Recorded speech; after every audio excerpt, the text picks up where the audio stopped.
Thank you. It's wonderful to be here. Thank you, Melissa. Up this way? All right. Thank you. Very nice turnout on a rainy afternoon. So, here's the thing. I'm going to talk to you today about the Constitution. I'm going to talk to you like I talk to my constitutional history classes. I look forward to all of your questions. And I asked Melissa to secure, and she kindly did, copies of the United States Constitution. Did they get to keep them, Melissa? Yes. All right. That I'll be asking you to turn to them occasionally. To set the stage, however, for talking about the Constitution, you have to talk about the years right before it. And this is the Constitution we're talking about, so I know many of you know some of this story, but nevertheless, to understand what they were getting at, U.S. gets its independence, Treaty of Paris, 1783, and immediately the United States economy tanks. It is a bad start. England, the United States had been, the colonists had been doing kind of quite well under British rule. We didn't like the taxes, we didn't like taxation with that representation. But American merchants and shippers had been doing well, American farmers had been doing well, but suddenly were blocked from the British Empire. And you can no longer sell goods to the Caribbean, and that was a big part of it. And in addition, England will manage to block us from India, and then the Canton system will block us from China, and suddenly we are into a economic contraction, a 30% economic contraction. Some economic historians say it's almost as bad as the Great Depression. If you were hoping that moving west, we'd get to the Mississippi River is controlled by Spain. Meanwhile, both the Confederation Congress and the states are deeply in debt from the war. They're in debt to French, Dutch, and American bondholders to the tune of $50 million, the state governments, $22 million, and they are struggling to pay it back. It's not going well. And meanwhile, the British had made all these pledges in the Treaty of Paris that, for example, they were going to leave the forts in the West. That was part of the negotiated settlement, and they don't. The new U.S. government, things are looking so bad, they're not even sure. This could all collapse very quickly. People will be coming back to beg their way back into the empire, and they refused to leave the forts in the West. They said we weren't living up to our obligations to pay British creditors from before the war. They're arming the Native Americans. Some of the accounts say they're urging pan-Indian resistance. They're continuing to seize American vessels and force our sailors into the British Navy. And this might sound good, but it was actually bad. They're dumping huge amounts of cheap British manufactured goods into the U.S. economy with the hope of making it so American industries couldn't get paid. It's kind of cutthroat pricing. They are hoping to suck the specie, the hard currency, the coins, out of the American system. We no longer have the British pound sterling, so that money is leaving. And they're hoping to create a situation of dependency. So they're dumping goods, and we can't sell goods to the British Empire. All right. And our government from 1781 until 1787, or really 1789, is the Articles of Confederation government, which was a government formed in the wake of a fight against the crown. And as a result of this idea that we don't want any more kings, it is very weak. It is a confederation. It's not a federal system, it's a confederation. So there's no president, no judiciary. It's a single legislature in which each state gets one vote. So Rhode Island and Virginia get the same vote. It has no power to tax, no power to raise an army. It could only be amended with unanimous consent, and most of the power resided with the states. And it needed money to pay back the debts that the Continental Congress and now Articles of Confederation Congress inherited. And they had to ask the states for money. It has no power to tax. So they said, we need money. And the states say, sure, we'll give you some money. And then they never pay. They only get about a third of the amount that they're requested. And by 1787, the Articles of Confederation Congress is foundering and its credit has sunk. All right. Oh, and one other thing. It's sort of like a stray dog. It doesn't even have a home. The Confederations of Congress keeps moving. So from 1781 to 1789, it's in Philadelphia, it's in Trenton, it's in Annapolis, it's in New York, it's in Princeton. And it's in the summer of 1787, it's in New York. But it is a weak organization. And meanwhile, the states are fighting amongst themselves. Some states had ports that could import some things, so they're putting on their own duties, but then other states couldn't do that, so they started to put taxes of goods coming from like New York to Connecticut, and then they all start having retaliatory taxes on goods shipped from New Jersey to New York. And if you're watching from a distance, the monarchists in Europe who say democracy doesn't work, it turns immediately into like a Lord of the Flies situation. It all collapses, are wringing their hands and saying, see, we told you this is exactly how it's going to turn out. And there's a good chance, everyone knows, that this could fall apart, become 13 small countries or groups of states, and as this cartoon depicts, headed for anarchy in what's known to some historians as the critical period, and others have called it the time of troubles. And then meanwhile, internally, the states are a mess.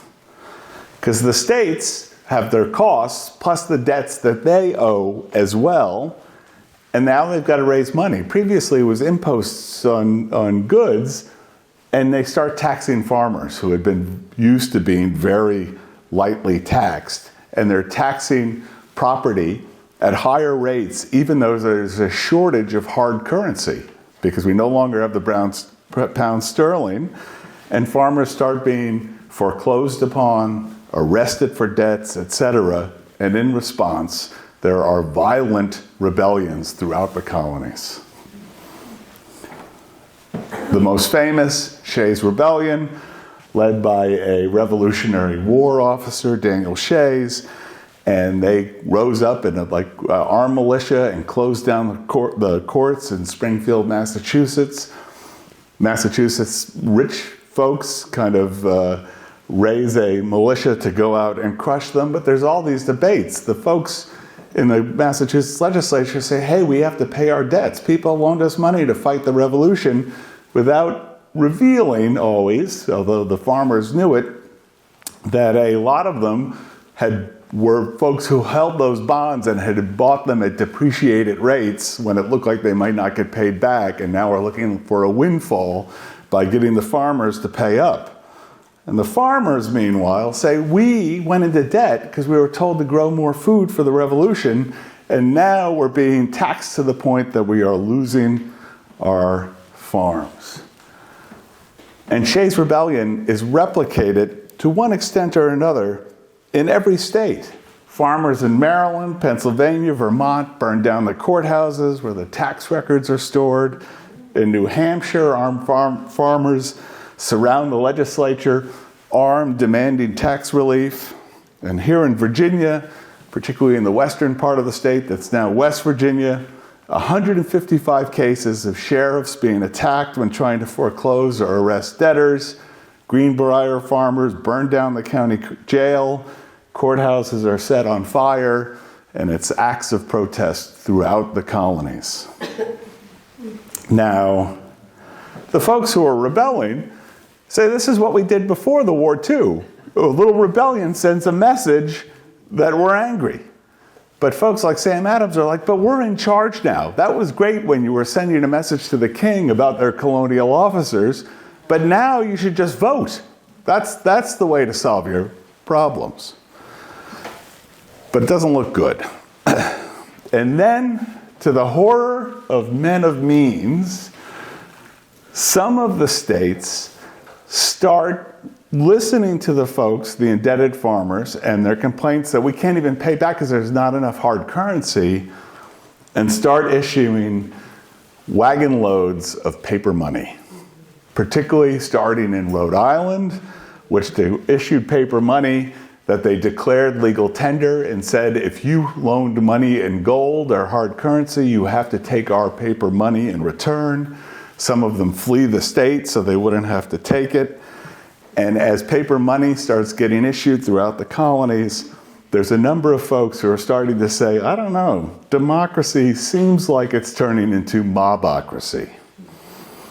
As George Washington will famously say, I am mortified beyond expression that in the moment of our acknowledged independence, we should by our conduct verify the predictions of our transatlantic foe and render ourselves ridiculous and contemptible in the eyes of all mankind.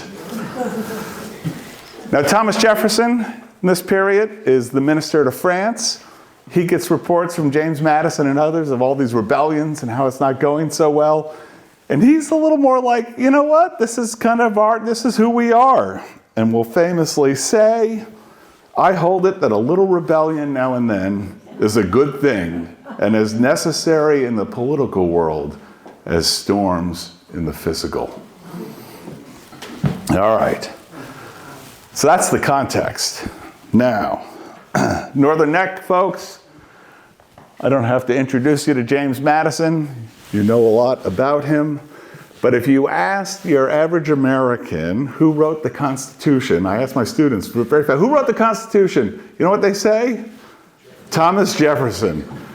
He's in Paris. He's not even sure he likes the idea of the Constitution.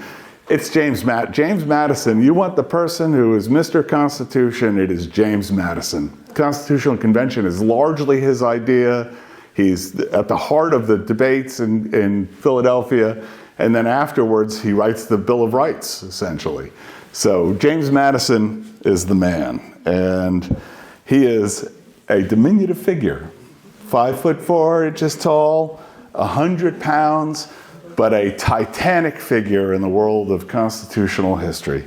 Historians love him because he's a bit of a bookworm, but he's young, but he is going to change the course of our American story. And it begins when in Annapolis, where one of our guests is from, there is a moment where they had called a convention, a commercial convention, to negotiate disputes between Maryland and Virginia.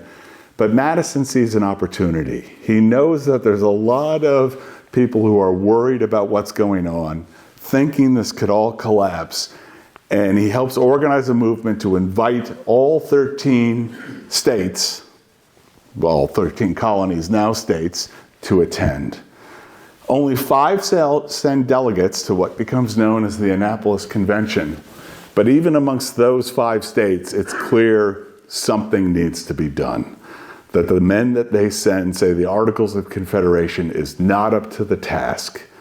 And we're going to have to do something to change the Articles of Confederation so that, for example, the federal government can tax and pay its debts, or the national government can tax and pay its debts. This is me outside the Annapolis State House, pointing at the sun. My son Andrew took this picture of me. In any case, here's the thing. They go to the Continental Congress, the Confederation Congress, and they say, look, we need to have a convention to talk about amending the Articles of Confederation. And the problem with amending the Articles of Confederation is to amend it, every state has to agree. And Rhode Island in particular is kind of radical at the time, and it's not clear you're going to get anybody to agree on anything. Did somebody just say they still are on Rhode Island? All right. But the Confederation Congress agrees to call a convention for the sole and express purpose of revising the Articles of Confederation, to render the federal Constitution adequate to the exigencies of government and the preservation of the Union. And as Madison writes to the Virginia governor, Edmund Randolph. He says, if nothing is done, this isn't going to work. He says, it is also already seen by many, and must by degrees be seen by all, that unless the Union is organized efficiently and on Republican principles, innovations of a much more objectionable form may be obtruded, or in the most favorable event, the partition of the empire into rival and hostile confederacies will ensue.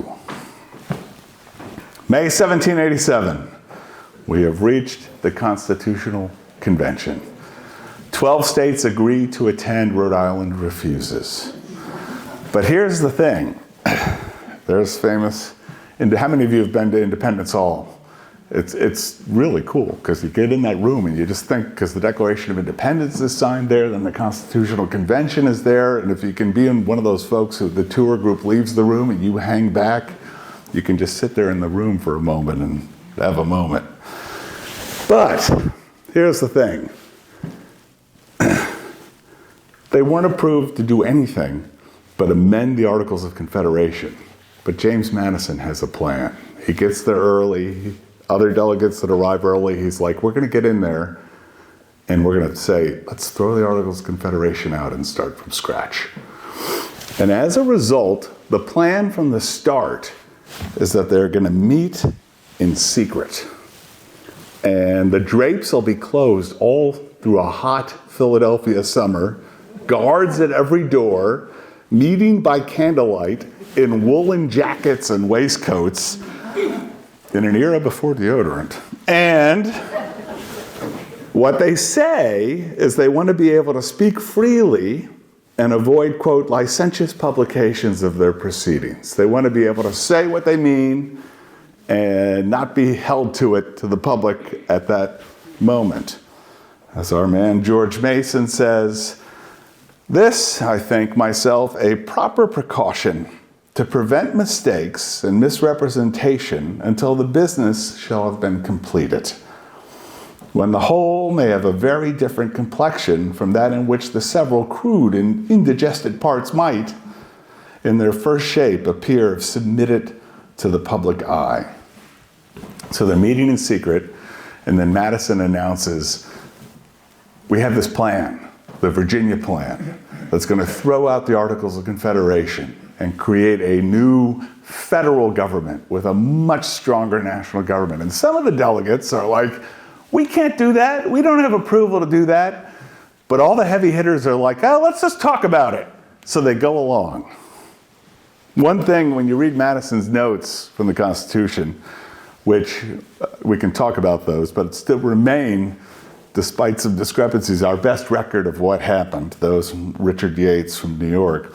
But there's a moment where Madison notes, and I just like this because it immediately puts you in the room, where the Congress complained to the city about the excessive traffic noise from the horses, carriages, and wagons on the cobblestone streets outside. So the city came in and spread more gravel over the cobblestone. And just that moment, you're thinking they're behind this wall, but they hear the noise of all the carriages and saying, we need the noise fixed.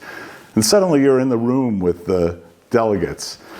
I have the poop on here because if you were in an American city pre-1900 and in a horse-drawn city in the summer, this is not a good place to be. There's the horse manure, there's the sanitation problems. There would have been, when you walk around New York in the summer, there's some odors that you're like, ooh.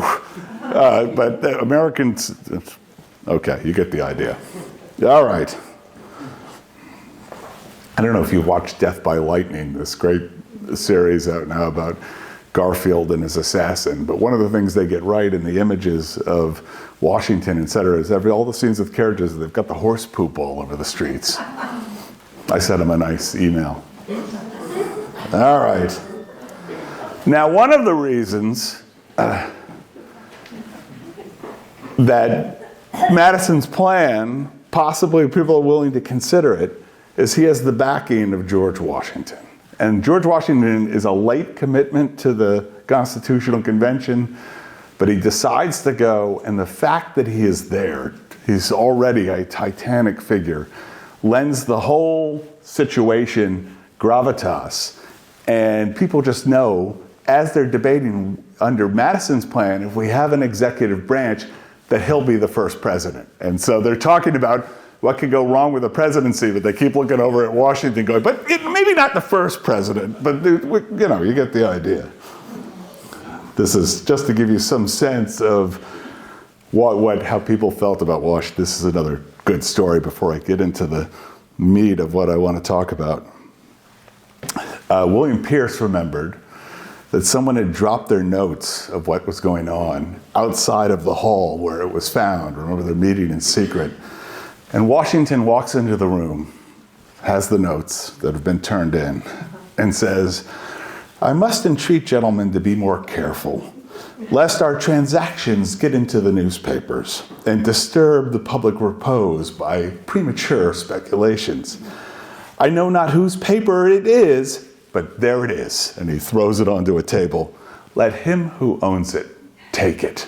And then Washington walks out of the room, and it says that, at the same time, he bowed, picked up his hat, and quitted the room with a dignity so severe that every person seemed alarmed, and Pierce feared it was his. But he said, nobody went and picked it up. It's something remarkable that no person ever owned the paper. And there's some famous names there: George Washington, Ben Franklin, Hamilton, Madison, John Jay, Randolph, Mason, Sherman, Gouverneur Morris. And there's others that are not. John Adams is minister to Great Britain. Jefferson's in Paris. Sam Adams refuses to attend. Patrick Henry won't go. And this is, by legend, this is what he said. I don't know if it's true, but it reflects his worldview. "I smelt a rat in Philadelphia tending towards monarchy." All right. Now, it is the folks that are there, a serious group. 39 had served in Congress, 7 had been state governors, 8 signed the Declaration of Independence, 15 helped draft state constitutions, and over half of them are college graduates at a time when 0.1% of Americans attended college. And 34 are trained as lawyers. Moreover, all right, now there's the problem. I'm a recovering attorney, but there's the problem. Who else do you want drafting your Constitution? All right, very good. And these folks are incredibly well-read on all. I can't find a flaw in the Constitutional Convention crowd that aren't well-read in the Enlightenment, in John Locke, in Blackstone's commentaries. They love the Roman Republic. It's the last republic on earth. They don't like the Roman Empire. That's what they fear republics turn into. Somebody tries to be emperor. Of Adam Smith, and in everything they say, you can just hear those ideas when they're debating back and forth about what's the role of government, etc. I teach the Constitution every year, and every time I go back to the Constitutional Convention notes, it's just not. It's not. I know it's elitist because they're all. This is the top folks. But it's like going back to a world where people disagree, but they're disagreeing at a very high level. And politics since then, beginning perhaps with Andrew Jackson, are not it's not the same. All right. But it is elitist. Where are the farmers? 9 out of 10 Americans were farmers. There's a couple of guys whose parents were farmers, but the farmers, and they're the people most angry, they're not there. There's planters there. 25 delegates owned slaves, 19 enslaved labor was source of their primary income. Stratford Hall you could count as a farm, but they're not the farmers that we're thinking of for the farmers that are rebelling in all the states. All right. Now, don't even bother. I'm not going to go into this today. You have, since you were a child, know about the Virginia Plan, versus the New Jersey plan versus the Great Compromise and the Connecticut plan. And all I want to emphasize today is Madison comes in with a plan that is just get rid of the Articles of Confederation and start from scratch. Okay? And I'm not going to go into all the details because that's not what I'm going to focus on today. Similarly, I am not going to focus on today. Let me just say, if you study that summer in Philadelphia, a good portion of the first part of the convention is consumed with the small states versus the big states and how that's going to work. That's a big part. And I'm not saying it's not huge, it is. In addition, the late part of the convention, a big part is the fights between the slave states and the states that had either ended slavery or were turning against it. As Madison writes in his notes, it seemed pretty well understood that the real difference lay not between the large and small, but between the northern and southern states.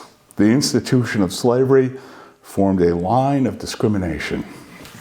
And there will be knockdown, drag out. You don't think about it at the Constitutional Convention, but it is a bruising, outspoken anti-slavery voices like Gouverneur Morris, interesting anti-slavery voices like George Mason, a prominent slave owner, and then the fierce backlash from the Pinckneys of South Carolina and Pierce Butler. That's a big part of the story, and a whole different lecture when I'll be delivering at Mount Vernon this summer. All right. This is what I want to focus on today. There is a line of historiography dating back to a Columbia University professor named Charles Beard, who wrote an economic interpretation of the Constitution of the United States, but that has been redone, repackaged, expanded by other historians over the years, Michael Klarman, Woody Holton, etc., that says, what the Constitution was, the Constitutional Convention, it's a whole bunch of rich guys who are afraid that democracy is becoming mobocracy, that the state governments that are printing this paper money are out of control, the farmers are out of control, and we need to bring some order. We need to get this back to the elites running the show before it gets out of control. All right. Now, that's one piece of the story. And I wanted to have everyone pick up your constitutions. And I want you all to get out of your chairs and say, I am as mad as hell. Oh, no, different thing. I want you to go to page 23. No, not page 20. I haven't looked at this version of the Constitution. Article 1 of the Constitution is the powers of, anyone know? Congress. Article 2, President. 3, Judiciary.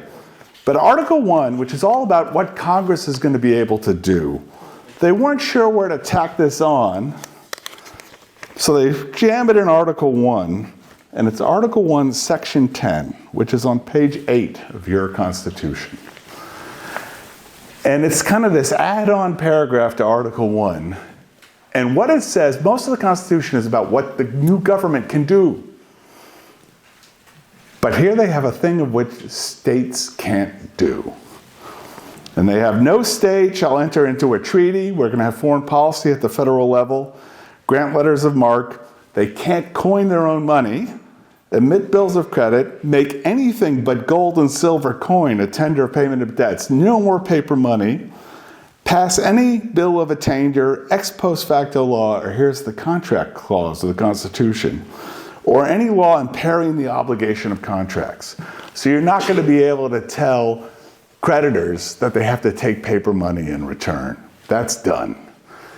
And if you want the strongest evidence that part of the impulse for the Constitutional Convention was to stop the excesses of the state legislatures, it's Article 1, Section 10. That's good evidence for that claim. So it is part of the story.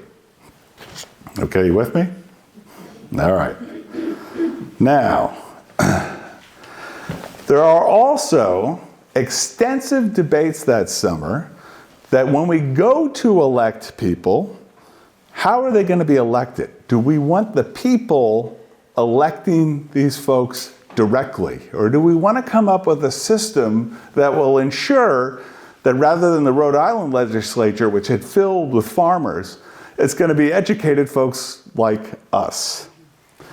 John Dickinson of Delaware University college name for him, says, "I favor as strong a likeness to the British House of Lords as possible."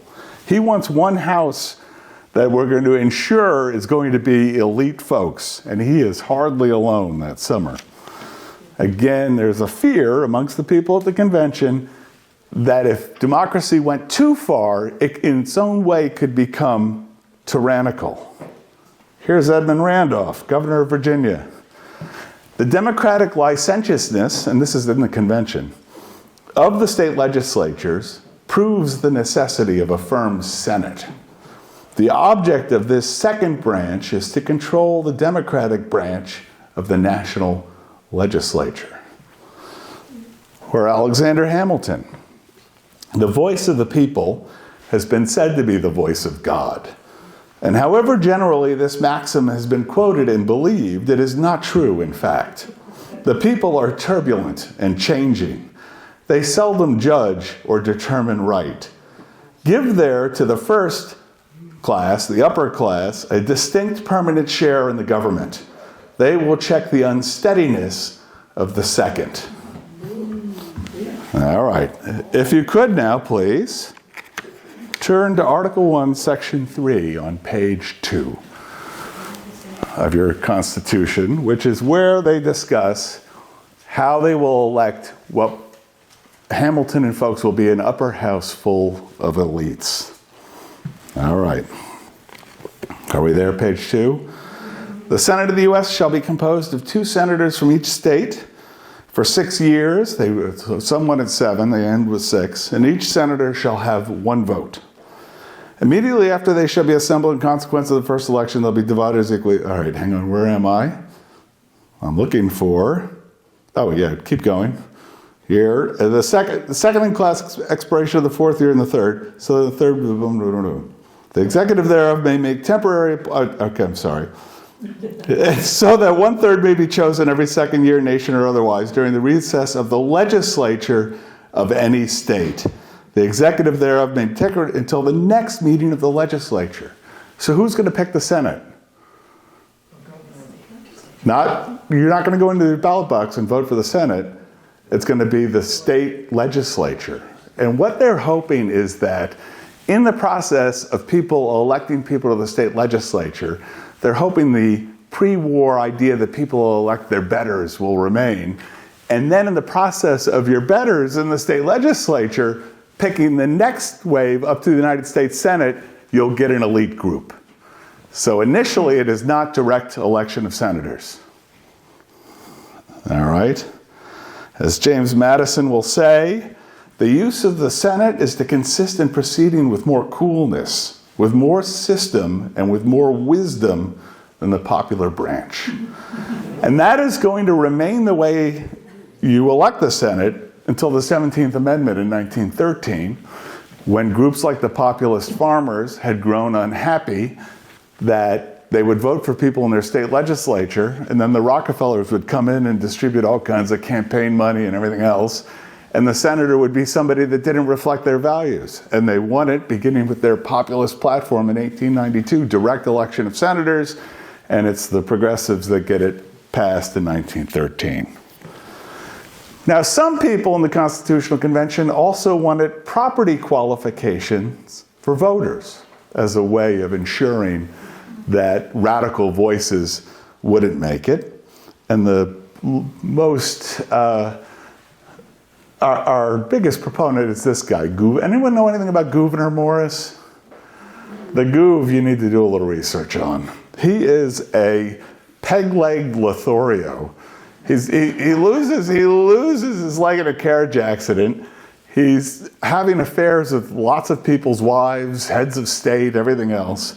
He's an incredible snob who calls the common folks poor reptiles. And yet he's extremely eloquent. The preamble of the Constitution, "We the people," that's Gouverneur Morris writes that. But here's what he says about wanting to have property qualifications for voting. that you have to have a certain amount of land in order to vote. Give the votes to the people who have no property, and they will sell them to the rich, who will be able to buy them. We should not confine our attention to the present moment. The time is not distant when this country will abound with mechanics and manufacturers who will receive their bread from their employers. Will such men be the secure and faithful guardians of liberty? Children do not vote. Why? Because they want prudence, because they have no will of their own. The ignorant and dependent can be as little trusted with the public interest. And again, until the late 19th century, this is an era of open ballot voting. Everybody knows who you're voting for. They watch as you put the ticket into the box. And Gouverneur Morris is afraid employers in the big cities will just stand there and be like, you vote for them, you're fired. He wants property qualifications. But the opponents at the convention say, look, 8 states have already extended suffrage beyond property holders. We're never going to get this thing ratified if you tell people that in ratifying this, you're going to lose your vote. So they take a practical view, and that is going to win the day, that we're not going to have property qualification for voting. All right. Now, I say all that, everything I just said, gives some credence to the arguments of Beard and Holton and Michael Klarman, etc., that there was a concern amongst propertied men that democracy was spinning out of control, and one of the things the Constitution would do was stop that. There is some evidence for that. But as critics of Beard had said, he would see a virtuoso violin recital, and all he would hear is cat guts scraping across, or horse skin scraping across cat guts. That if you're just looking for that, you can find it. But there's so much more going on in the Constitution, and it is a Constitution formed by all the Enlightenment thinking and all the knowledge of the common law and all of these, and Roman Republic history. And it is as important to say that it is a Constitution. They may have been concerned about excesses from the farmers, but they're just as deeply concerned about the long history of the world of you give people power and they take it all. A globe of sultans and shoguns and czars and divinely sanctioned emperors and all of these things. And they want to create a constitution that will stop that from happening, because that's the way it always seemed to go. All right. And again, extensive debates that summer on how to prevent a creeping monarchy or having one faction gain control of all the branches of government. Our Virginia governor, Edmund Randolph, wanted a 3-person executive by committee, sort of like an executive Supreme Court where they vote. And he called a unitary executive having just one person the fetus of monarchy. And he says that in the Constitutional Floor. If we do this, that is the fetus of monarchy, which was the name of my high school band. All right. Now, another thing, throughout the summer, they are debating all of these things. Every time they come up to the executive, there's somebody pushing back that if we do this, it's going to be a slippery slope to democracy. Here's an example. I don't have time to do them all today. But some people proposed, the folks who are really concerned about the legislature getting out of control, that the executive should have a complete negative, meaning the veto power that can't be overridden. They wanted an executive who could always say no, and that would be the end of the story. Here's Pierce Butler of South Carolina responding to that proposal. And again, Pierce Butler enslaves 1,000 people, but he is concerned the executive will become a monarch. And he says, "Gentlemen seem to think we have nothing to apprehend from an abuse of executive power. But why might not a Catiline or Cromwell arise in this country as well as others?" Pointing to 2 dictators from the past. Ben Franklin, looking at George sitting over there like, we're afraid of the executive, it's probably going to be this guy. "The first man at the helm will be a good one. Nobody knows what sort may come afterwards. The executive will always be increasing here as elsewhere till it ends in monarchy. George Mason, I never will agree to give up all the rights of the people to a single magistrate. Will it not be enough to enable the executive to suspend offensive laws till they shall be coolly revised and the objections of them overruled by a greater majority than what was required in the first instance? Let's open up to Article 1, Section 7 of your Constitution, which is on, what's that? What page? 5, thank you. All right. Second paragraph. Every bill shall have passed the House of Representatives and the Senate shall, before it becomes law, be presented to the President of the United States. If he approve, he shall sign it, but if not, he shall return it with his objections to that House in which it shall have originated, who shall enter the objections at large on their journal and proceed to reconsider it. If after such reconsideration 2/3 of that House shall agree to pass the bill, it shall be sent together with the objections to the other House, by which it shall likewise be reconsidered, and if approved by 2/3 of that House, it shall become law. And that is how the president can veto, but if they send it back with the president's objections, here's why I'm vetoing. Consider that. One House considers it, passes to the other House, they consider it, and if you can get 2/3 of both houses to say, we still want to do it, then the executive is overridden. And that is the compromise they come to, rather than an executive with a complete negative, or I veto it, it's done. All right. The absolute negative voted down unanimously. All right. Another example, the debate over declaring and making war. The initial draft gave Congress the power in Article 1, Section 8 to make war. But Madison suggests changing that to declare war so that the executive would have the power to repel invasions if Congress is not in session. As you folks know, Congress early on meets for a very short time. They come in December, they're out by March. The idea is you're not a permanent politician. You need to leave in March to sow your fields, come back after the harvest. They meet like state legislatures for a short time. That's going to be a real problem at the start of the Civil War, because this war begins in April and Congress has just left and it's a mess. All right. Now, they get into a long discussion about this. We don't want to give too much power to the executive to do this, but we want them to have some power to do stuff.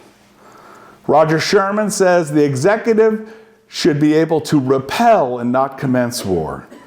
Elbridge Gerry, whose name is ringing around the northern neck right now on every sign I see as I drive by, because it's his congressional district from Massachusetts that gives the name to gerrymandering. Elbridge Gerry said, because his district kind of looked like a salamander, Gerry says, he never expected to hear in a republic a motion to empower the executive alone to declare war.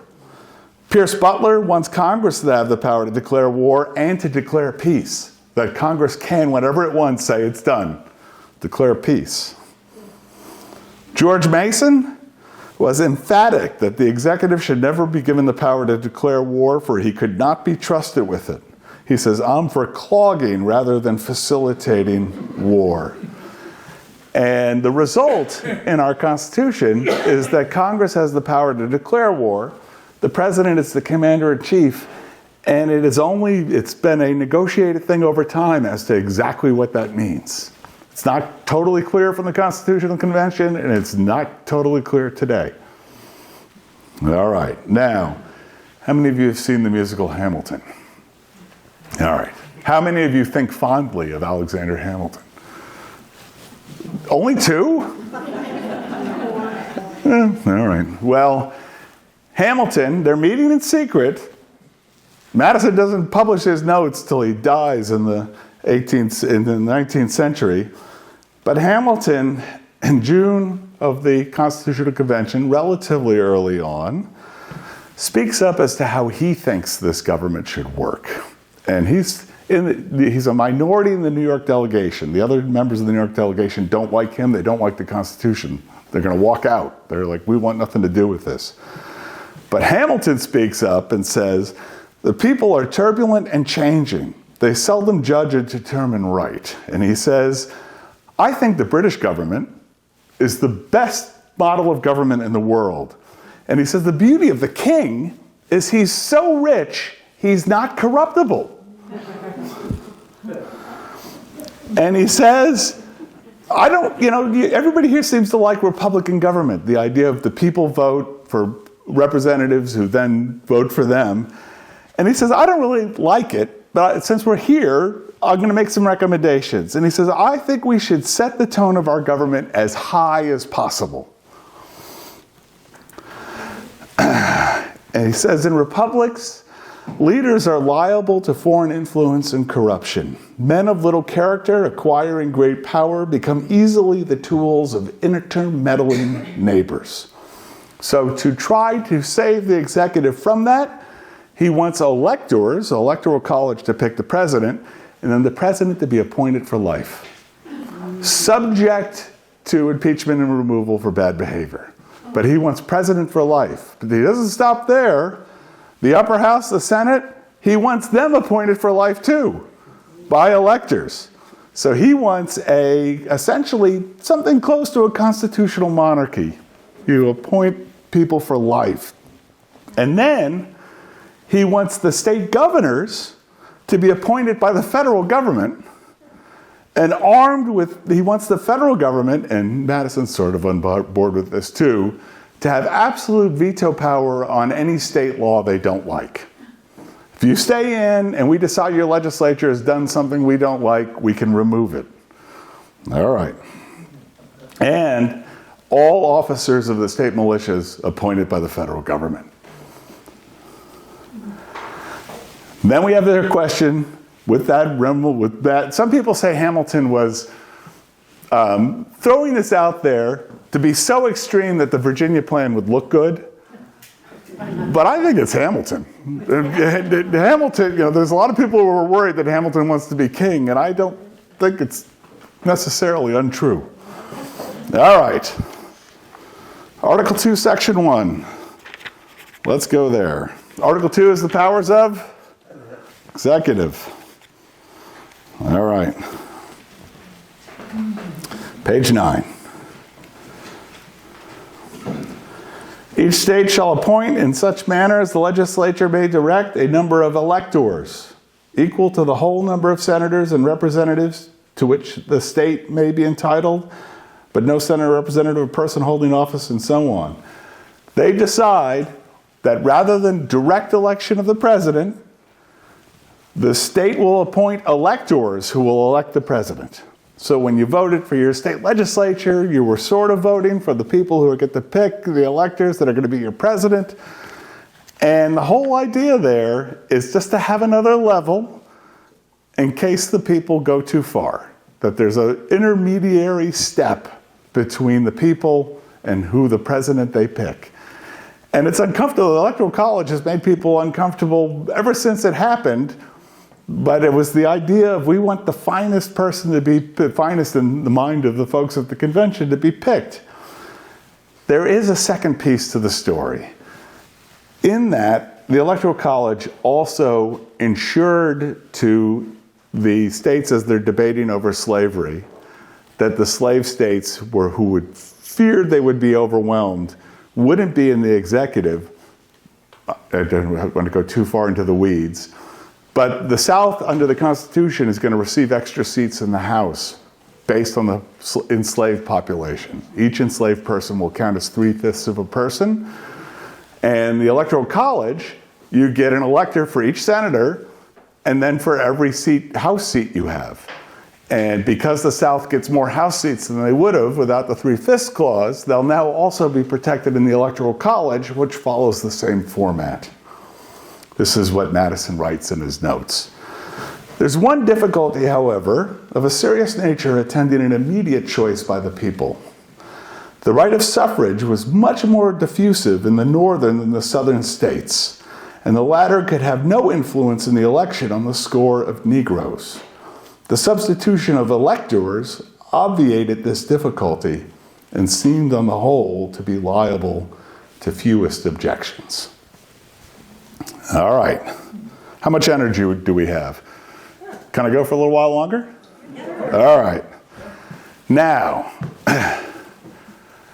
with all that said, and these debates on all those topics go on all summer, and it's all compromise. Everything is a compromise in the Constitution, but a compromise amongst really smart people, all of whom have ideas of what would make a good government.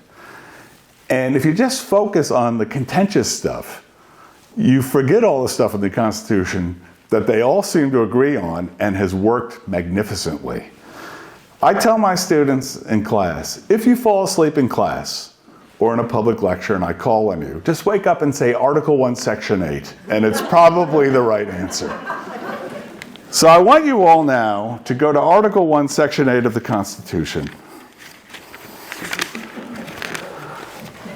Page 6. Because this is the heart of the Constitution. This is what Congress is going to be able to do. This is what makes it different than the Articles of Confederation. Congress will now have the power to do all these things. I won't read the whole thing. Congress shall have the power to lay and collect taxes. The federal government can now tax. To pay debts and provide for the common defense and general welfare of the United States. But all duties, imposts, and accesses should be uniform. But then there's our whole list of stuff they can do. They can borrow money. They can regulate commerce with the foreign nations and among the several states. The states were all fighting, putting tariffs up, that's gone. Congress is the only one who can regulate commerce amongst the several states. They can coin money, establish post office. They can raise what we got here? They're the ones that declare war, punish piracies, issue patents. You get the idea. To raise and support armies, and all a super powerful Congress, and one that may even have more power based on the last paragraph. They have the power to make all laws which shall be necessary and proper for carrying into execution the foregoing powers. The necessary and proper clause. So to coin money and tax, do you need a national bank? Hamilton and the Supreme Court are going to say yes, even though it's not in there. But here's the thing.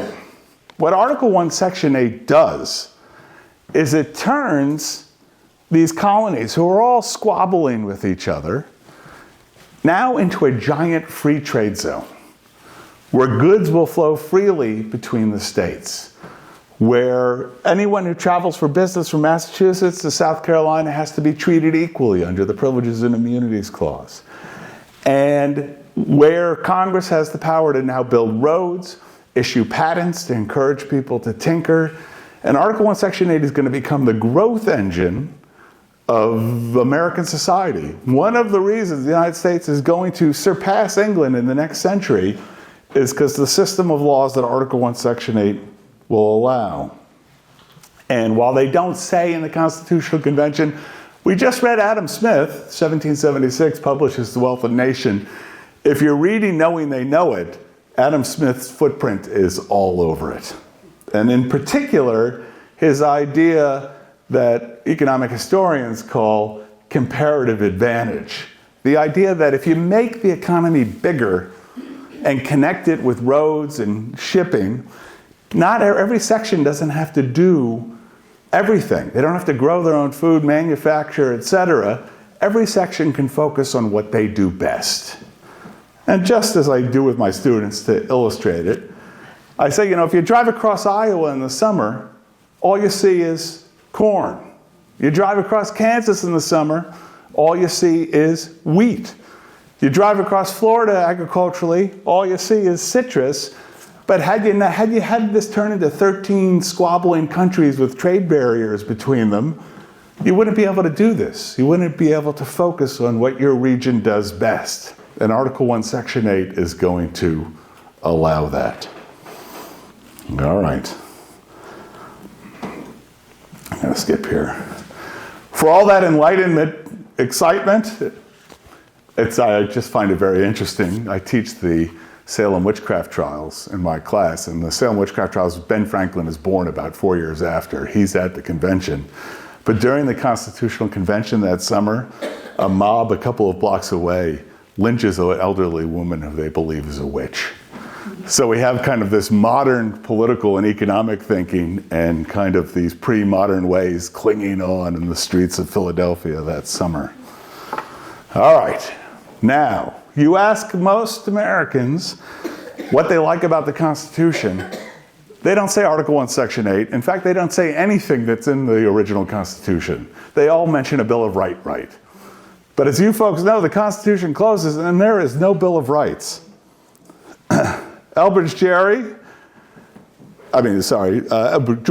and Elbridge Gerry said, we need a Bill of Rights. We need a list of places this new government can't go.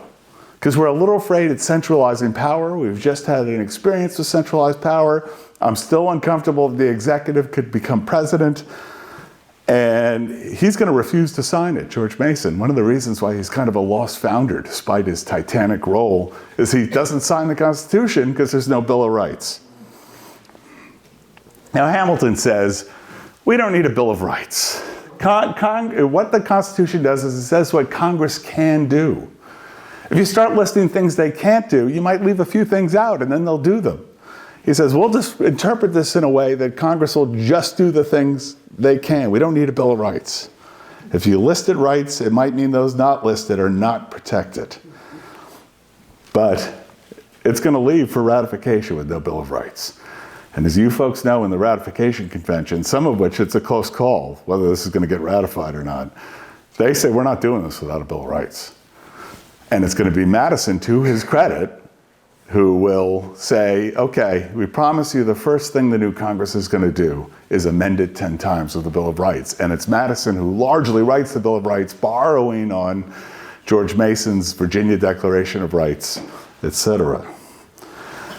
Ben Franklin leaves the convention. Some of it is the Constitution he likes, some he doesn't, but this is what he says. I confess there are several parts of this Constitution which I do not at present approve. But I consent, sir, to this Constitution because I expect no better. The opinions I have of its errors I sacrifice to the public good. I have never whispered a syllable of them abroad. Within these walls they were born, and here they shall die. Now, Franklin, some of you know the story, was sitting all summer in George Washington's chair, which when you're in Independence Hall you see, had this picture on the back of the sun. And Franklin said, all summer long, as we're going back and forth, I couldn't tell if that sun was rising or setting. He says, I have often looked at that behind the president without being able to tell whether it was rising or setting. But now I know that it is a rising sun. Franklin will sign it. Constitution signed by 39 delegates from 12 states. 13 delegates had left early, some for personal reasons, others because they're like, we don't have the power to do this, we're out of here, I don't like it at all. Only one signature from New York. The other two folks left in opposition. 3 delegates stay in the end and refuse to sign. 16 of the 55 who attended the convention didn't sign, and there's going to be a lot of opposition. This is a great story. If you ever read Pauline Mayer's story of the ratification, it is riveting because it's not at all assured this is going to happen. George Mason refuses to sign on the ground that the document doesn't have a Bill of Rights. And he will famously declare, I would sooner chop off my right hand than put it to the Constitution as it now stands. And folks who were worried that the executive might get too strong even were a little worried when George Washington said things like this, of course quoting John Locke, individuals entering society must give up a share of liberty to preserve the rest. And the anti-federalists, the folks who oppose the Constitution, are going to turn to quotes like this and say, this is trouble, man. Elbridge Gerry refuses to sign because he thinks the necessary and proper clause was the famous elastic clause was going to turn this into something terrible. Our man Edmund Randolph refused to sign. He said the federal judiciary, we didn't get into that today, is a threat to state courts, but he'll later change his mind and support it. And Hamilton signed reluctantly. He thinks it leaves way too much power with the states, wants the life executive, etc. But he said the alternative to the Constitution was anarchy and convulsion. All right, that's it.